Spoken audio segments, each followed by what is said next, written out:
Welcome back to the morning show here on Arise News. I'm Tundra Abiola. I'm Biola Labi. Good morning. Welcome back. I'm Veronica Adeka.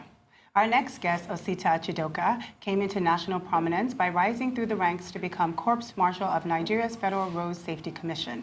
He was then appointed Minister of Aviation by former President of Nigeria, Goodluck Jonathan, and in 2017 made an unsuccessful attempt to become the governor of Anambra State in southwest East Nigeria.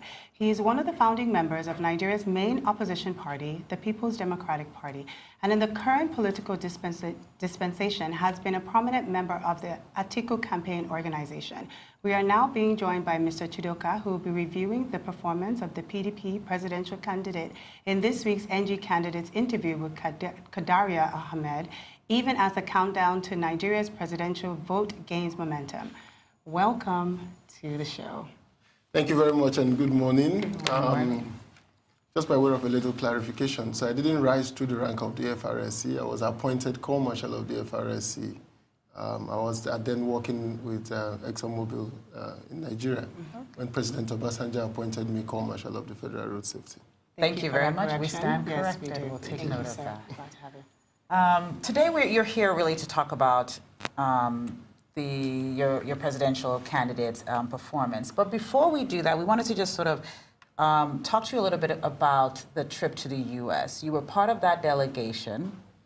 There was a lot of conversation before the presidential candidate, Atiku Abubakar's trip to the U.S., that he couldn't go to the U.S. There was all these, people were using this as a campaign point. Can you tell us a little bit about why that trip was so important to him? And as someone that went on that trip, what were the things that you observed on that trip and that makes you believe this was a trip that was worthwhile?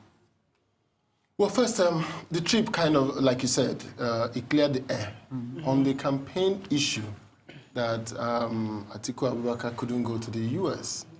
For me, it wasn't an issue. If the U.S. denies you visa, they've denied many people. I know many governors, many people in the government who were denied visas at one time or the other. It's their prerogative to say you couldn't come. If there was a criminal issue against you, the U.S. have always gone ahead to proceed with criminal action against people they consider criminals. Even when you are out of the U.S., they will still go out and pursue you. They will ask for extradition and all that. So the fact that Atiku didn't go to the U.S. was combined with the issue that it was because he had a corruption case in the U.S. Now, so that visit cleared that air. The U.S. is, you know very well that their justice system, the IMF managing director had an issue of forced, engagement with a hotel. I will call her A hotel staff.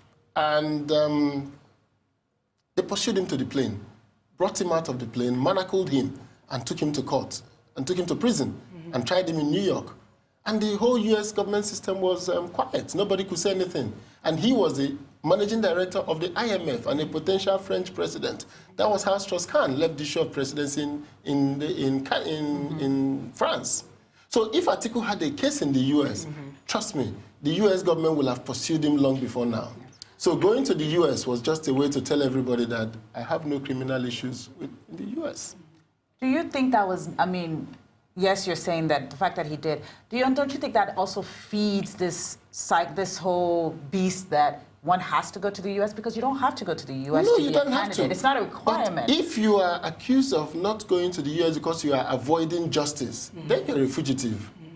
But that's not the case. That means that there's a lack of education. Absolutely. And then we should have focused on educating But we didn't the care public. about that because there was also an opportunity for him to meet with a few congressional leaders, for him to meet with the U.S. Chamber of Commerce, for him to talk to Nigerian investors, international investors, and say, hey, people, calm down. If we win this election, we're going to be pro-business.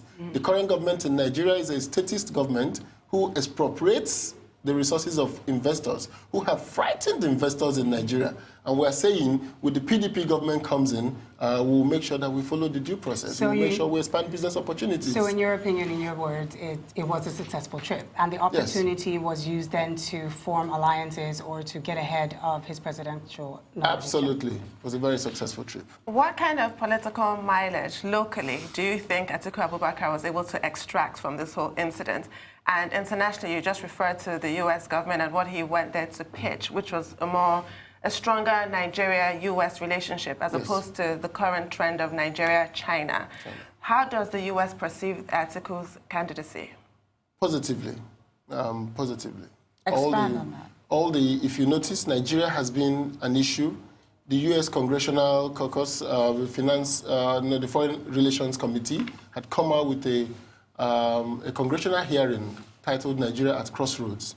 There has been Senator Mendez has come out with a resolution from his committee calling on Nigerian security agencies, Nigerian electoral officers to remain fair and free, that the elections must be free and fair, but they must remain fair and not intimidate the opposition. So the U.S., as a bastion of democracy, had waded in the side of Nigerians to say, while we would love to see peace and calm happen in Nigeria, we would also like to see justice and fair play.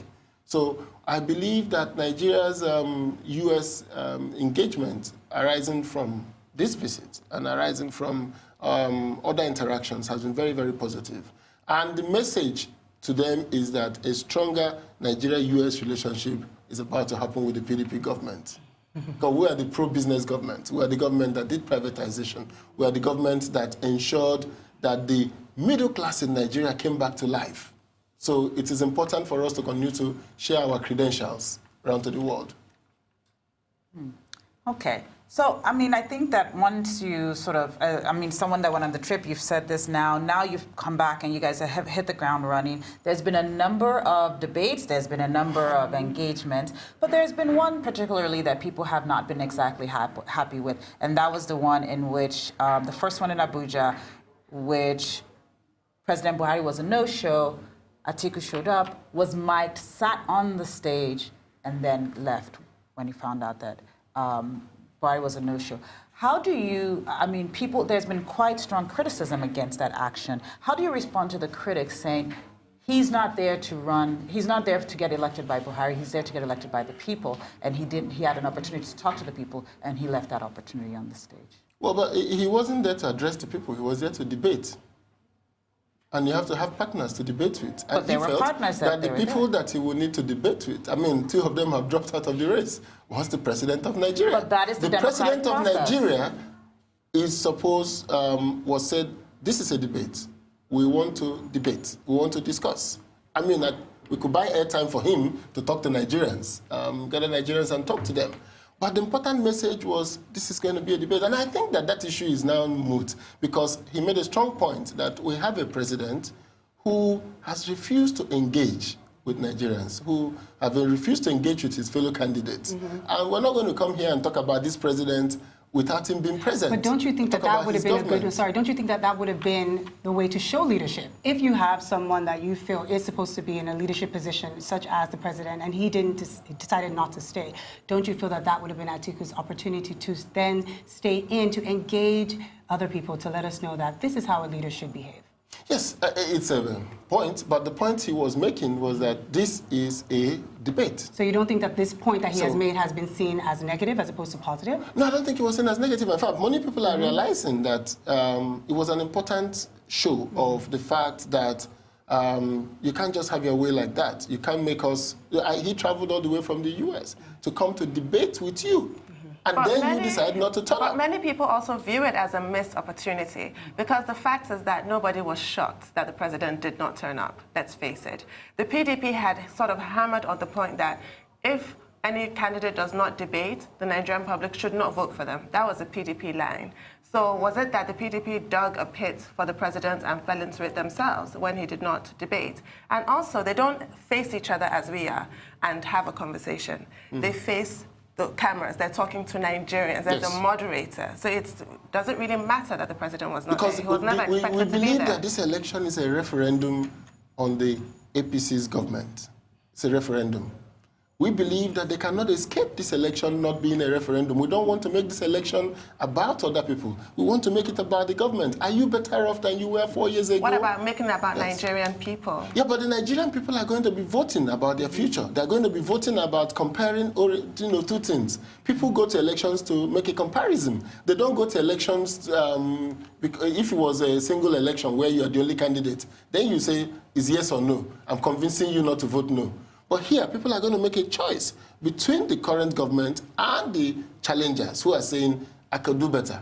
So what we want to see is that the attempt not to make this election a referendum on the APC is what we don't want to allow. It has to be a referendum on the government. The government must put its records before Nigerians. And that record is an abysmal record. It's a record of poverty. It's a record of failed promises. It's a record that says that today in Nigeria, our rating amongst international agencies have fallen on all grounds. So when you have a system that have allowed what I call structural inefficiencies and corruptions to thrive, we need to put that system under stress. We need to put that system for interrogation. So we hope to make this election a referendum on the APC. That's our strategy. So do you think with all that you have said right now, Nigerians, the electorates are wiser as opposed to 2015 as we get ready to go into voting this year? Do you feel that we're wiser with the information that we have as opposed to 2015? Well, I wouldn't know whether I would say Nigerians because that's a broad statement, but I think that many voters today realize, and it was an issue in 2015. 2015 was made a referendum on the Jonathan government. Yes. And it was easy to point to the specific issues that they used to emotionally wipe up the sentiments. So now, in 2019, I think Nigerians are much more articulated. Yes. They know what the issues are. How they will vote will be a function of how they can connect to promises again. Because one of the things Buhari has done to Nigeria, the APC government of President Buhari, is that they have made Nigerians distrustful of promise. President Buhari held that strong promise. We saw him as the big uncle, the austere, old man who is going to come into government and restore order.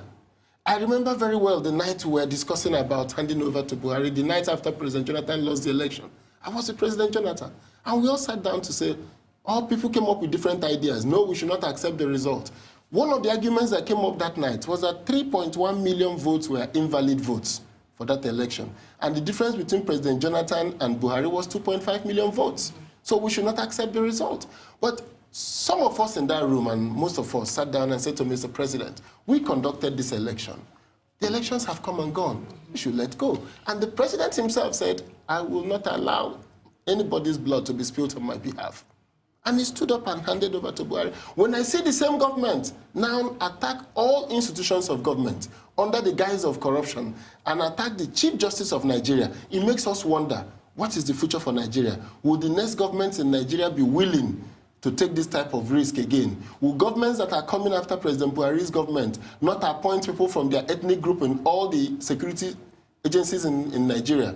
What example is this government giving to Nigerians? It is totally tragic. I am totally disappointed that a man of President Buhari's stature, who went through a military institution, a national institution, can come back now to play the ethnic card in Nigeria. Very unfortunate. If an opportunity was missed at that presidential debate situation, another one presented itself at the town hall, the interactive session. Let's start with an overview before we get into the nuts and bolts. What did you think of how that was conducted? Were the candidates able to convey their message accurately? That is the one done by Kadari Ahmed. The Kadari interview was a very good interview for Atiku and Governor P2B. I think it was an extremely good interview for two reasons. I think that Kadari is I respect her, I know her, and I think she's a very engaging and strong interviewer. But I think she let her passions get involved in the interview. She let her emotions get involved in the interview. I think every interview is an opportunity for your guest to explain himself. And if he says anything against the opponent who is not there, all you could do is to call the opponent's attention to rebut this when they have an opportunity. There is no need for you to rebut the issues for the opposition. There was no need for you to make the corrections. All you want is for Nigerians to see that these people are either honest or dishonest. So you don't need to rebut it. You just allow them to flow. Can you recall So some the interviews where she pushed back at various times I won't be able to recall specific ones, but yeah, she pushed back on facts, on issues, and at some point she herself said, I'm not doing this to defend APC, that they will defend themselves. I'm not defending APC. I thought she had at that time, lost the trajectory of the interview, but it had its positive outcomes. Nigerians saw an Atiku and Obi who were matured, who had tact, who under intense provocation remained calm and still marshaled their point. It was very presidential for Atiku to still remain under that issue, and still, he will call him. He will call her by her first name and still say, okay, let me make my point. Now, at the end of the day, I think that the interview gave Nigerians the opportunity to see that they will be electing a team that have very good chemistry between them. The president and the vice, at no time was the vice clarifying what the president said. At no time was the president not understanding what the question was. It was a question of the two people being able to harmoniously, like an orchestra, reel out their facts, confront her with details, and at the same time engage with Nigerians. So all in all, I think it was a good interview. And I think that contrary to public some issues about Kadaria, I don't think she was partisan. I think she felt she had the need to interrogate the candidates and bring out the issues. Now, at some point she crossed the line because it didn't sound like interrogation anymore. It sounded like, I must get you on this. I have more facts on this. It wasn't necessary. What was important was for Nigerians to make up their minds about the candidates, not for you to convince anybody. All right. We're not going to spend time talking about Kadari's interview, but I think that just as a colleague in the industry, I think part of that was just fact-checking on the spot some of the things that she felt there might have been some holes in. But let's not get into the specifics. It would have been nice for the cameras to be bringing out the fact checks as the interview was going on. Well, I mean, she also had a base knowledge. Yes. She had a certain base knowledge, having interviewed so many of the different candidates to date. And at the so same that was time, an advantage. it would be remiss not to mention it in the interview with you, because this is what people are talking about. Absolutely. So it has to be raised. Absolutely. Yes. And I think that's what it is that by the time she interviewed that team, she had interviewed a couple of other teams and she had already had a base knowledge. But let's get into the interview. Some of the fireworks from that interview and some of the things that have actually been picked up globally has been the issue around amnesty and corruption. Atiku did say that there will be extending amnesty to some of the people that have been corrupt. As someone that has been dogged by accusations and allegations, yes, there's not been any indictment or any proof of that. Do you think that this is the right message at the right time, especially since there's been so much backlash against the current administration around the war against corruption, to have this conversation around amnesty and for corruption? I don't know how the amnesty point came out. I was watching the interview on television. I don't know at what point. I don't know if it was him or Governor Peter Obi that talked about amnesty, because I remember Abubakar Atiku talking about preventive corruption, preventive war against corruption, making sure that systems and processes are open, transparent to avert corruption, not getting to the point when the act is committed. And I recollect Governor Peter Obi giving an example. Is it better to grant an amnesty and get them to pay back money, invest money here in Nigeria, or allow them to move to another to APC and keep the money and become new saints? So I don't know if, and clarify me, did Atiku mention the issue of amnesty? No, what he highlighted was a more pragmatic view. He talks about the length of time it takes to investigate and what have you, and he prefers for the money to be repatriated so it can be used here to generate income and business for employment and other purposes. So that's how he phrased it. Which is, in essence, a form of amnesty. When you talk about, if you go to the US and you see all these scandals involving corporates and companies, what you see most is sometimes there's a plea bargain and the company says, okay, we don't accept liability, but we'll refund so and so amount, or we pay so and so amount. Because prosecutors know how difficult it is to go through cases. Sometimes when they confront the companies or individuals and they said, there'll be damage to your reputation, there'll be damage to everybody, we will go through this. So the issue at stake is maybe $5 billion is at stake. So, and there's a fine of under $2 billion. If you pay this, then we move on. So, but where is the deterrent? Yeah, now, that's exactly it. I'm coming. This is for corporates most times, not for individual acts of corruption. When individuals are caught in corruption, most times there's no plea bargain. You go ahead and jail them. But the question is, how do you build a system that its job is after the fact, to get the thieves after the fact? In today's technology-driven world, every part of the world has gone into the issue of preventive action, transparency in governance. President Jonathan signed a bill called the Freedom of Information Act that required agencies to proactively provide information. Now, under the PDP government, there were 3 issues that were dogging the government system. The first one was the issue of public procurement. That agencies took government money, put it in private bank accounts, and will not do the projects while the money is yielding interest. And the government saw that as why there was low performance on budget performance. So they introduced the capital accounts on the CBN. All agencies' accounts were now with the CBN. Until work is done by the contractor and you send in your vouchers, then the contractor gets paid. So we solved the problem in one night of the issue of capital votes. So all capital votes went to CBN. Then the next one was the issue of salaries. That there were leakages, people putting ghost workers, people putting all kinds of things in the salaries. So we came up with the integrated payroll system, the IPs. All government staff were biometrically captured, certificates were scanned. It was in that time we found that many people in the country were were using the same certificate, same family or sometimes group of friends, same certificate and working in multiple agencies. So you go to Aviation, the person is Mr. Kaura Mohammed or Osita Chidoka. He's using one certificate here. Then his brother is in health. He's using the same certificate. Because the systems did not speak to each other, nobody saw that it was the same certificates that have been used to enter. So when I was at the Federal Road Safety, we found so many staff whose certificates matched certificates that were in other ministries because of the syncing of the systems. So now the government sorted out the issue of salaries. So capital votes sorted, IPPIS sorted out the issue of payroll. Now you cannot be in government payroll without you being biometrically captured and matched in the system to see that you existed. So the issue of ghost workers went down immediately. Now the third one was the overhead account of government. The money we use in buying fuel, diesel, electricity, paper, everything in the office. The government introduced what they call the GIFMIS.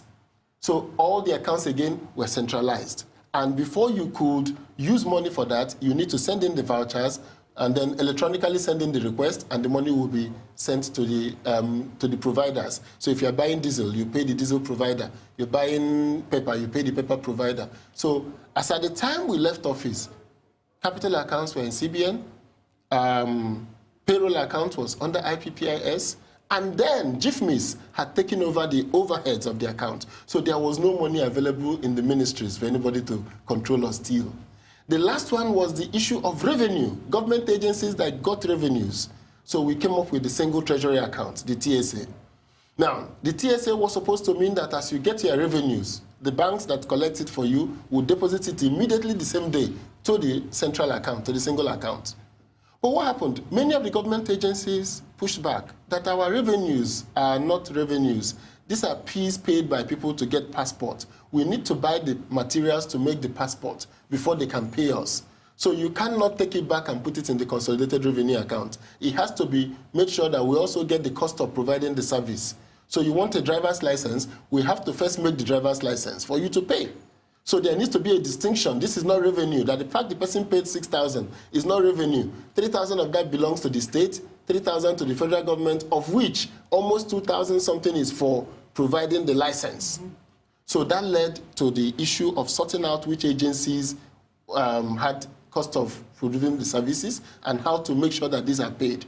So the TSA was going on seamlessly when this government took over. The announcement they quickly came and made and said all agencies joined the TSA was just politics, because what has happened was that all the agencies have been sorted out, a system has been put in place for you to make requests for money from the TSA account to fund their operations. Because none of these government people made money from just sitting on the street and saying, pay us. You provided a service and people paid. NNPC came with their own peculiar issues. We paid joint call accounts and all that. So what I'm saying is that the PDP government in our 16 years had figured out all the problems and sorted it out with IPPIS, GIFMIS, we sorted it out with TSA, and this government came. All that needed to be done now is to deepen that process, create more transparency, allow Nigerians to have a view on that, and that will fundamentally alter the course of corruption, government corruption in Nigeria, because there's still corruption in other areas. All right. So let's. I mean, I think it's important for us to shift gears and let you talk more about some of the campaign language and some of the challenges of this that you're having with the campaign.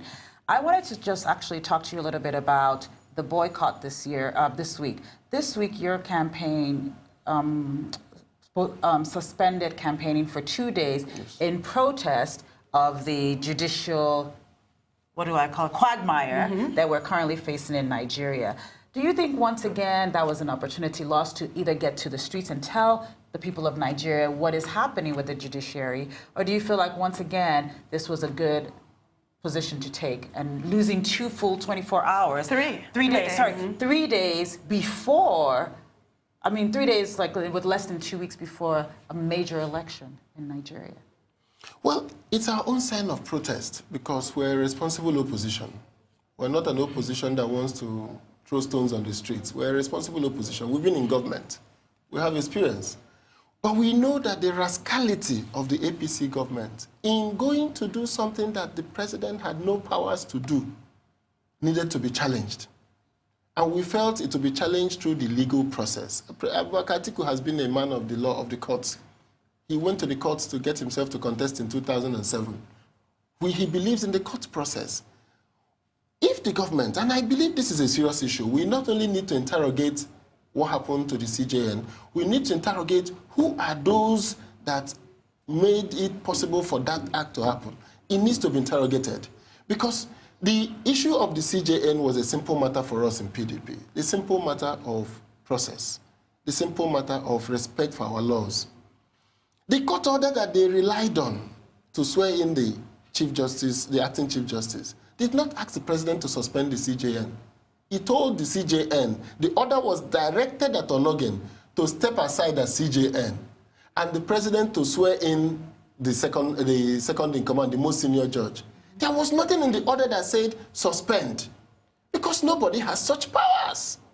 The president doesn't have it. So we understand your commitment to rule of law. But our protest, losing 3 days it's our protest. Of being out there talking to the people about of Nigeria. What? To an election that is already being damaged, to a process. If not for that protest, you see the government has kind of pulled back. They're now clarifying, we did not remove him, we did not do this. Because what we're saying is, okay, it is the CJN today. It could be the INEC chairman tomorrow.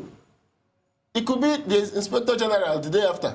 So if the president can remove this, we are saying this is such an important thing for us that the opposition party in Nigeria said we're not going out to the streets for this day.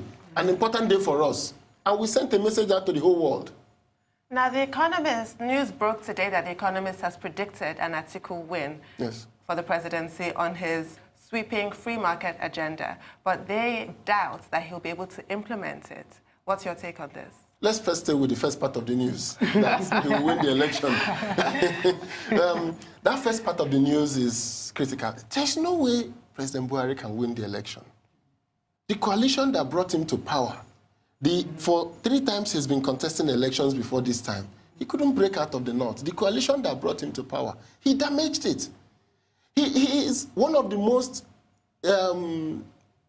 poor outcomes we've seen in politics is the inability of a president to weave together a coalition for governance, to weave together a coalition for ruling. So at the end of the day, you see that his key base probably vote for him, but not with much enthusiasm. The other people, other parts of Nigeria feel totally neglected and outside of the loop in government. So I wasn't surprised that the economists will pick up that the sentiments in Nigeria today is that this has been a raw deal for Nigerians. But let me go back to the second issue of whether Atiku can implement the sweeping market reforms. The base for the implementation of the market reforms has been built under the PDP. The strong base for market reforms. He was the chairman of the National Privatization Council. And the base that was built is that, as you see today, there are regulatory commissions in the power sector. We've privatized the power sector. There is also the need for competition agency, an competition agency to come in place, a National Commission on Transportation to come in place. We need to put in regulators to create for sweeping market, those market reforms you're looking about. This government has refused to sign any of the acts. The bills have been sent to the president and he refused to sign. So what we see today is that Atiku will first and foremost recreate the regulatory framework. And this is really a short time because the bills are there. And he will hit the ground running because we understand how the markets work. Let me, Veronica. Okay, great. So that being said, when you said hit the ground running, first question, is this within his first 100 days of coming into office? Is this something that you feel needs to be of utmost importance? And number two, looking at the promises from both candidates, they're a long list. Atiku has somewhere between 40 to 44 promises, which I would look at as being quantity. But we're talking to a Nigerian people that are getting ready to vote within the next 2 weeks. Are there specifics in the promises? He's covered agriculture, private sector, youth empowerment, and unemployment, oil and gas. What specifically in these promises are the most important that he should be extremely vocal about as of this time to not only convince people, but to convey that he is the right person for the job? Okay, you must understand that the economy is a whole. We cannot say sectorially, this is the top priority. We're going to face health.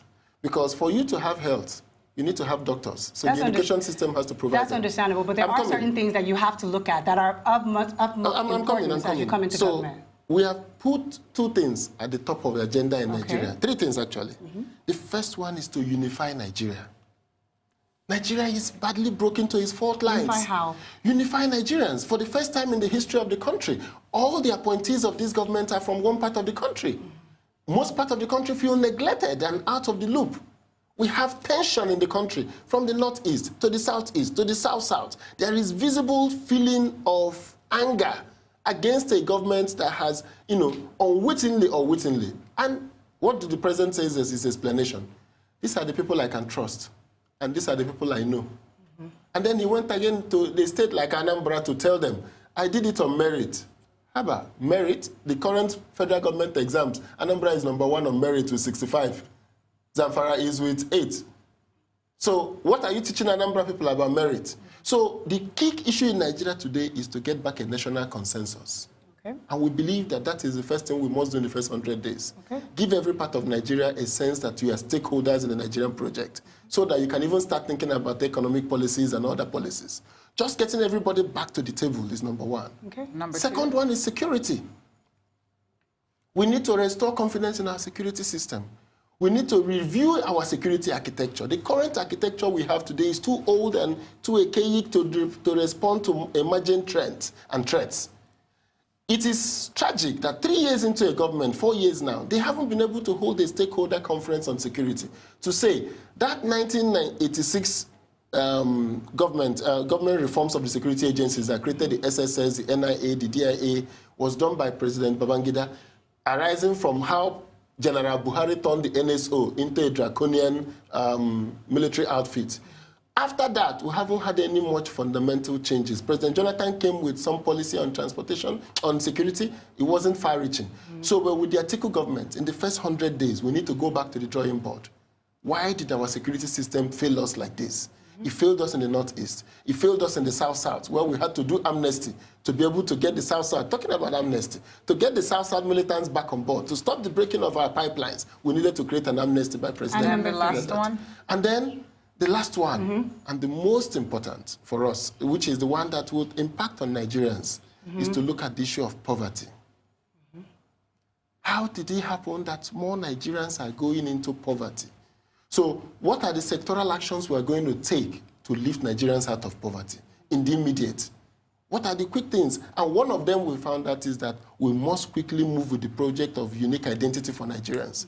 The NIMSI project, every other thing must go on hold. Our key program will be to get NIMSI to enroll all Nigerians. So we can do what the Indians have done to move people out of poverty.